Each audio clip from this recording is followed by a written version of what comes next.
Be clean in heart. Be clear in mind. Be confident in thoughts. This clean, clear, and confident personality is the real you, the brighter you. Celebrate your brighter side. Celebrate Diwali.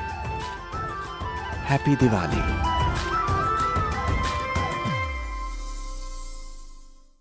अनमोल मोती कार्यक्रम में आपका स्वागत है। ओम शांति। आज सारे देश में दिवाली का शुभ पर्व बहुत उमंग और उल्लास से सभी मना रहे हैं।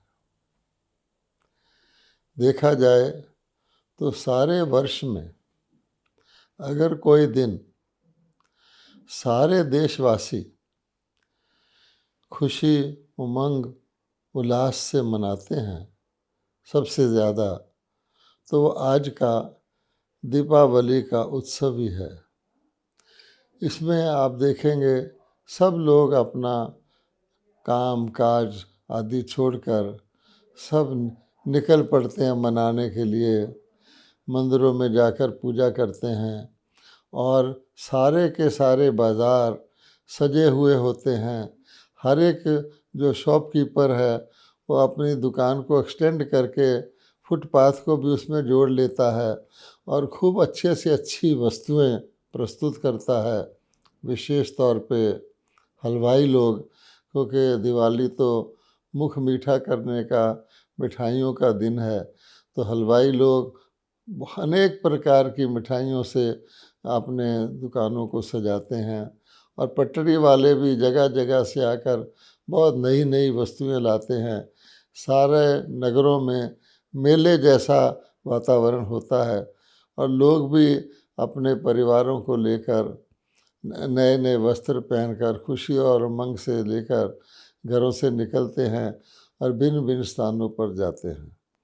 कई जगह पर हम देखते हैं सामूहिक दिवाली मेले भी कई ऑर्गेनाइजेशन ऑर्गेनाइज करती हैं ताकि सामूहिक तौर पर सबका एक प्रकार से मनोरंजन और बेहतर तरीके से हो सके। उन मेलों में भी आज के दिन देर रात तक भीड़ रहती है और अपने घरों को भी लोग खूब अच्छी तरह से सजाते हैं। तो दिवाली का अगर हम एक मात्र एक खास चिन्ह कहें तो वो स्वच्छता है। हर व्यक्ति अपने घरों की सफाई करता है, घरों को पेंट पॉलिश करवाता है, नए नए वस्त्र पहनता है, घरों में नए नए बर्तन आदि खरीद के लाता है, कपड़े खरीद के लाता है और स्वच्छता देखी जाती है कि घर के किसी कोने में ज़रा मात्र भी और गली में भी कूड़ा करकट ना रहे, क्योंकि वो दिन दिवाली का दिन महालक्ष्मी के आवाहन का दिन समझा जाता है। तो जैसे मंदिरों को स्वच्छ रखा जाता है तो हर व्यक्ति अपने घर में महालक्ष्मी का आवाहन करते हैं, तो अपने घरों को भी मंदिरों की तरह ही स्वच्छ रखते हैं और कोशिश करते हैं कि अपने दिल के अंदर भी हर प्रकार के जो पुराने बैर मन मिटाव आदि होते हैं उसको दूर करें। लोग एक दूसरे को बहुत खुशी से दिवाली ग्रीटिंग्स करते हैं, गले मिलते हैं, एक दूसरे को मुख में मिठाई खिलाते हैं। ये सब चीज़ें कर रिश्तों को भी लोग रिन्यू करते हैं। सारे साल में बिज़ी होने के कारण लोग आपस में नहीं मिलते, लेकिन दिवाली के दिन कोशिश करते हैं कि अपने मित्रों को, अपने संबंधियों को दिवाली ग्रीटिंग करें और अपने पुराने रिश्तों को पक्का करें, स्नेह युक्त करें। और इस दिन हर चीज़ में नवीनता हम देखते हैं कि दिवाली के दिन भारत में इंडियन सिस्टम ऑफ अकाउंट्स जिसको कहा जाता है, वो भी नए अकाउंट सिस्टम दिवाली के दिन ही शुरू किए जाते। बही खाते दिवाली के दिन नए खाते बनाए जाते हैं मनुष्य भी अपने मन के अंदर अपने जीवन के लिए नए संकल्प लेते हैं, खुशियों वाले संकल्प लेते हैं और मतभेद इत्यादि को दूर करने की कोशिश करते हैं। सबसे बड़ी जो दिवाली के दिन विशेष बात होती है, एक तो है रोशनियाँ। तो आप देखेंगे कि हर व्यक्ति अपने अपने घरों में अपने अपनी छतों पर खूब रोशनियाँ करते हैं, और अगर आकाश से देखा जाए तो ऐसे लगता है कि बिल्कुल सोने की नगरियाँ दिख रही हैं। बत्तियाँ बहुत सुंदर गोल्डन रंग की बत्तियाँ, रंग बिरंगी बत्तियाँ जग रही हैं। तो सारे देश में एक प्रकार का एक बिल्कुल निराला और जिसको कहते हैं ना स्वर्णिम माहौल होता है। तो ऐसी परिस्थिति में लोग विशेष तौर पर क्या करते हैं कि लक्ष्मी, महालक्ष्मी जी का आवाहन करते हैं। हम जानते हैं कि विष्णु जी जो हैं वो लक्ष्मी और नारायण के कंबाइंड रूप है, अर्थात श्रेष्ठ देवता नर और नारी के कंबाइंड रूप हैं। उनके 2 हाथ श्री लक्ष्मी के और 2 हाथ श्री नारायण के तौर पे प्रतीक आत्मक हैं। लेकिन जब हम महालक्ष्मी को अलग से दिखाते हैं तो उनको, महालक्ष्मी को भी चतुर्भुजाधारी दिखाते हैं। और लक्ष्मी का अर्थ होता है हर प्रकार की संपन्नता, हर प्रकार की संपूर्णता हमारे घर में रहे, हमारे घर में सदा स्वच्छता रहे, मानसिक स्वच्छता भी रहे, शारीरिक स्वच्छता भी रहे, और हर प्रकार का वैभव हमारे घर में रहे, किसी प्रकार का रोग शोक हमारे घर में ना आए।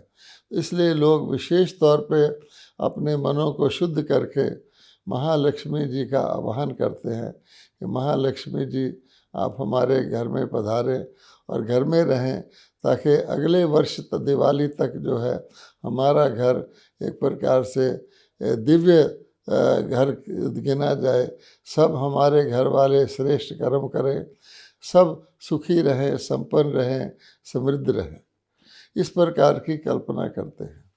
तो ये दिवाली का बाहरी रूप हम धारण करते हैं, और अवश्य ही उस दिन हमको, और उससे 1-2 दिन पहले और 1 दिन बाद भी हमको उस प्रकार का एक अलौकिक तरह का, एक लौकिकता से हट कर के एक वैश्विक भाव का, एक बेहद का एक खुमारी रहती है, खुशी रहती है, नशा भी रहता है। व्यक्ति लोक दुनिया के लौकिक दुखों इत्यादि को, चिंताओं आदि को भूलकर इसी स्थिति में रहना चाहता है। अब देखा जाए तो महालक्ष्मी हमारे घर में कैसे, जो हम आह्वान करते हैं, सचमुच तौर पे, सच्चे तौर पर कैसे हमारे घर में प्रवेश करे, और सचमुच हमारी वो दिवाली, सच्ची दिवाली कैसे हो जाए।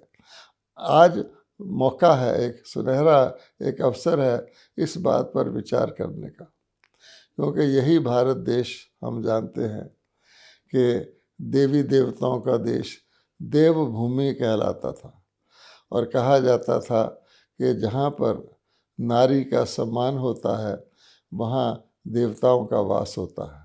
तो हमें ये देखना है कि आज हम अपने भारत देश में अपनी नारी जाति का सम्मान किस प्रकार से ऊंचा कर सकते हैं। दूसरे, कहा जाता है कि जहाँ समरसता है, जहाँ हार्मोनी है, जहाँ आपसी अपनापन है, सद्भाव है, शुभ भावना है, हर एक के लिए कल्याण की भावना है, वहाँ पर देवताओं का वास होता है और वो घर स्वर्ग तुल्य हो जाता है। लेकिन जहाँ हम देखते हैं आपस में स्वार्थ आ जाए, आपस में विरोध हो जाए, आपस में मतभेद हो जाए, घृणा हो जाए, या आपस में किसी व्यक्ति के अंदर अभिमान आ जाए, लोभ आ जाए, कामवृत्ति आ जाए, तो फिर वो नरक तुल्य हो जाता है। भगवत गीता में साफ साफ कहा हुआ है कि काम, क्रोध और लोभ ये नरक के द्वार हैं।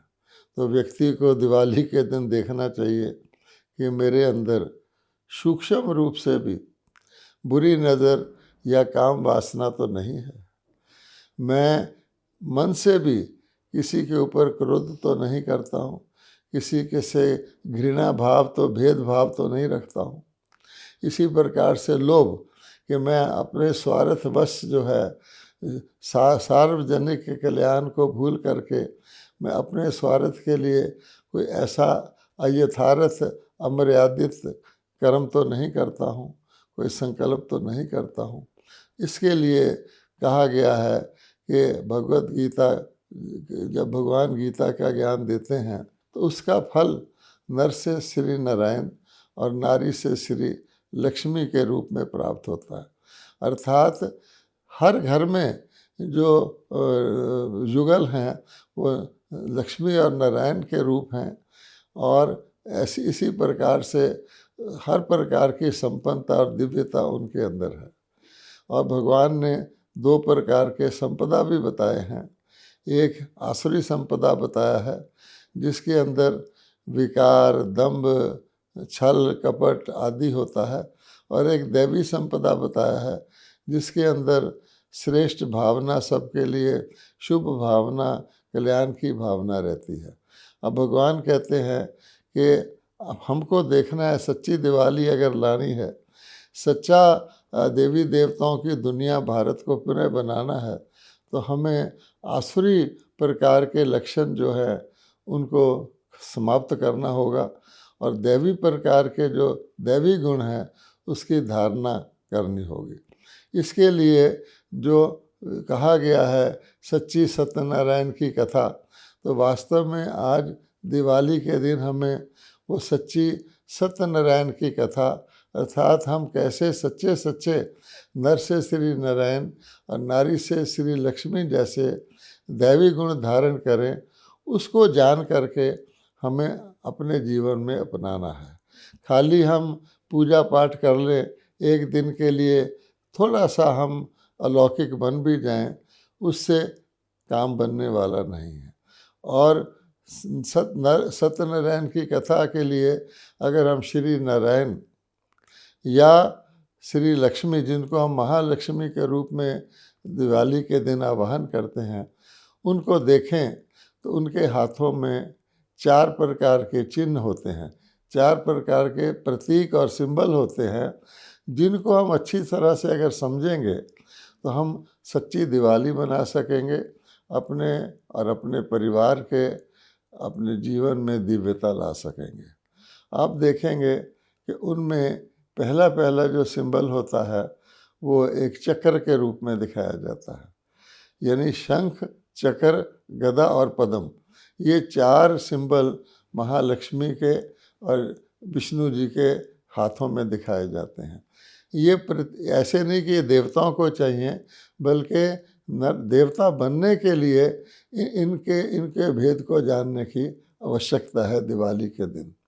तो पहली बात हम सुदर्शन चक्र की लेते हैं।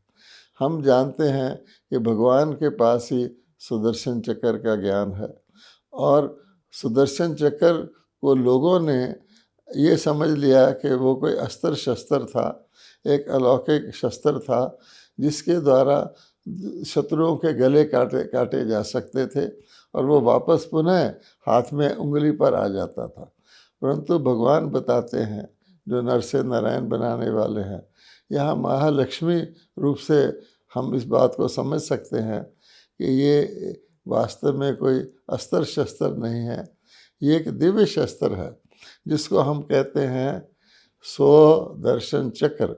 अगर आप इसका गौर से अर्थ निकालेंगे तो ये निकलेगा कि सृष्टि के चक्र में 100 का ज्ञान, और उस चक्र को अगर आप देखेंगे गोल चक्र होता है, चलता रहता है, चलता रहता है। तो भगवान बताते हैं ये इस चक्र के 4 भाग हैं, जो स्वस्तिका के रूप में हम लोग अपने घरों पर भी, दरवाजे पर भी लगाते हैं। उसका अर्थ ये होता है कि परमात्मा जब सृष्टि रचते हैं, नई सृष्टि, तो सतयुग के रूप में रचते हैं, जहाँ सभी पावन देवी देवता ही वास करते हैं।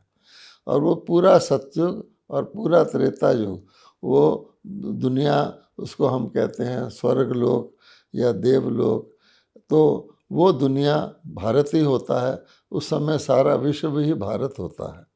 फिर भगवान कहते हैं कि मैं जो दिव्यता और पवित्रता और दैवी गुणों की शक्ति प्रदान करता हूँ, प्रारब्ध के रूप में स्नेह स्नेह करके धीरे धीरे धीरे वो जो पुण्य देवताओं ने कमाए होते हैं मेरे द्वारा श्रीमत धारण करके, वो पुण्य धीरे धीरे समाप्त हो जाते हैं।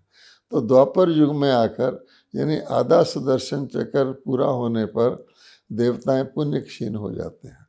अब जब वो पुण्य क्षीण हो जाते हैं तो इस दुनिया को फिर हम स्वर्ग लोक नहीं कहते, वहाँ वो जो पावन देवता थे वो पुजारी बन जाते हैं और अपने आप को शरीर मानने लग जाते हैं।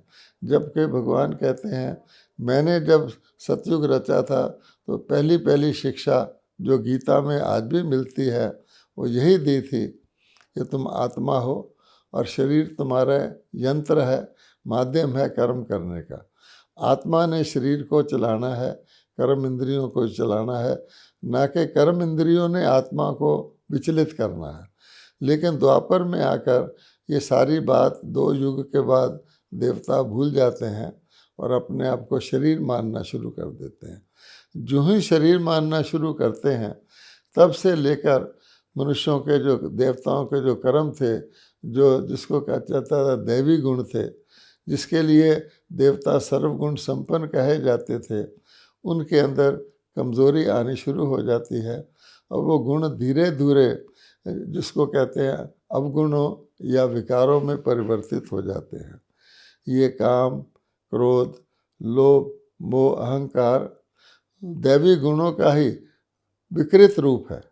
तो उनके कारण से फिर मनुष्यों को दुख होना शुरू होता है, अकाल मृत्यु होनी शुरू होती है, रोग शोक चिंता भय आदि उनके अंदर आता है और आपस में वो जो आत्मिक प्रेम था वो बदल करके शारीरिक संबंधों में, जिसको हम बंधन भी कह सकते हैं, बदल जाता है।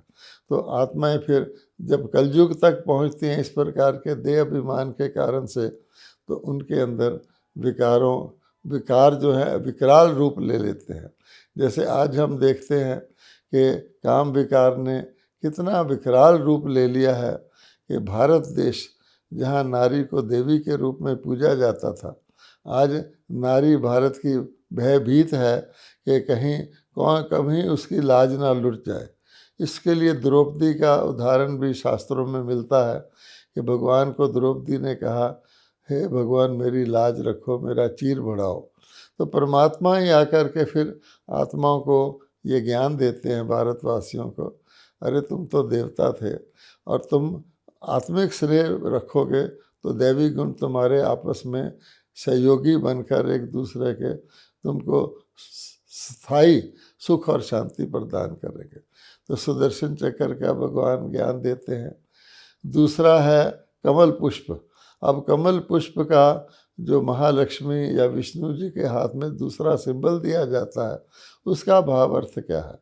उसका भाव अर्थ यही है कि कलयुग के अंत में दुनिया एक प्रकार का कीचड़ और दलदल की तरह बन जाती है, जहाँ हर प्रकार के विकार मौजूद रहते हैं और उससे बचने के लिए अपने आप को आत्मा समझकर कमल पुष्प के समान, जैसे कमल पुष्प कीचड़ में रहते भी न्यारा प्यारा रहता है, ऐसा जीवन आपको व्यतीत करना है।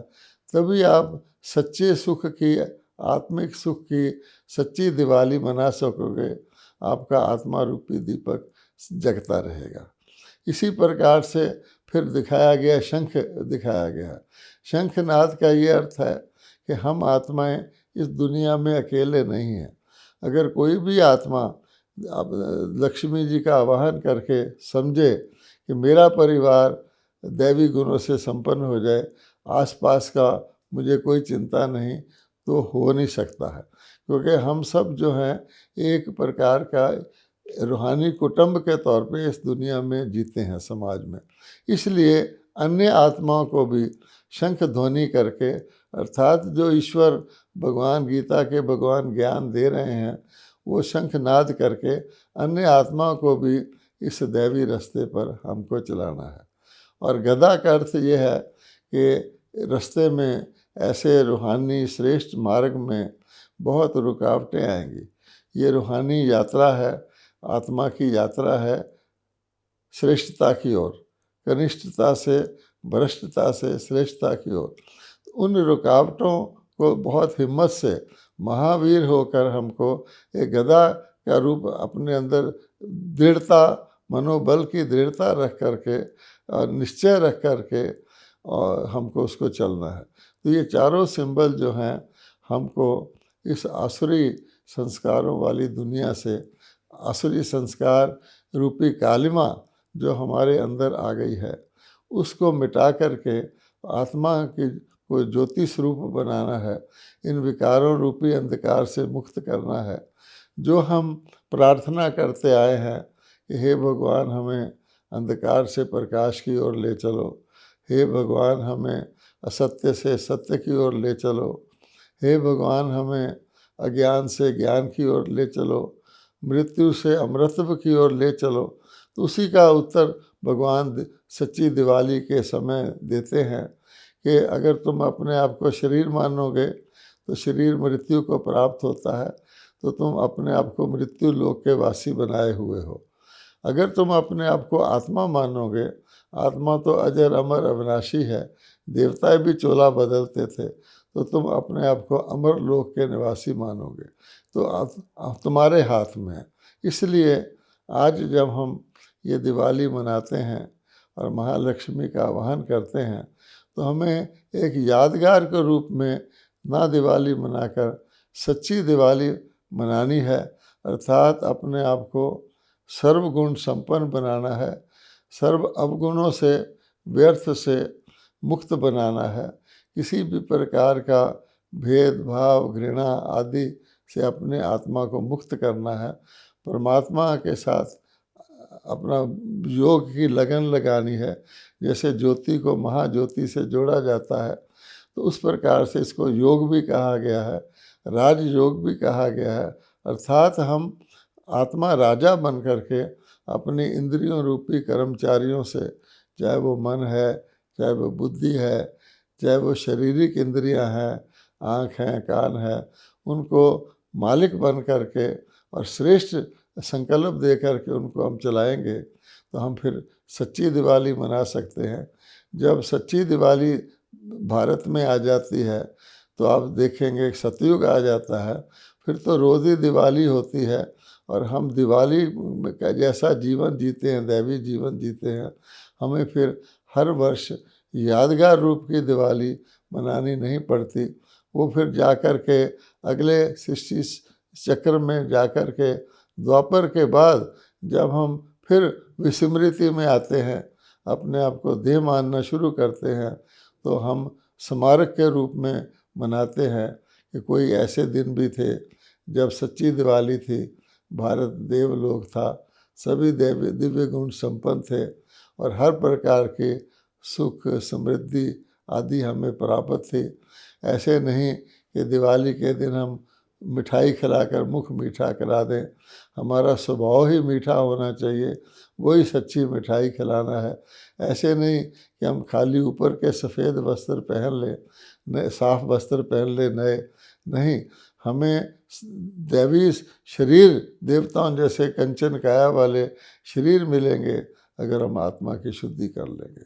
तो आज के दिन ज़रूरत है इस प्रकार का चिंतन करने की, महालक्ष्मी का सच्चा आवाहन करने की और दैवी गुणों की धारणा का संकल्प करने की और परमात्मा के साथ अपनी लौ ज्योति के साथ ज्योति को कनेक्ट करके सदा अपने आप को चैतन्य रूप से रोशन रखने की, यही सच्ची दिवाली मनाना है। Om Shanti. Click here to like, subscribe, and press the bell icon to stay updated with our latest videos.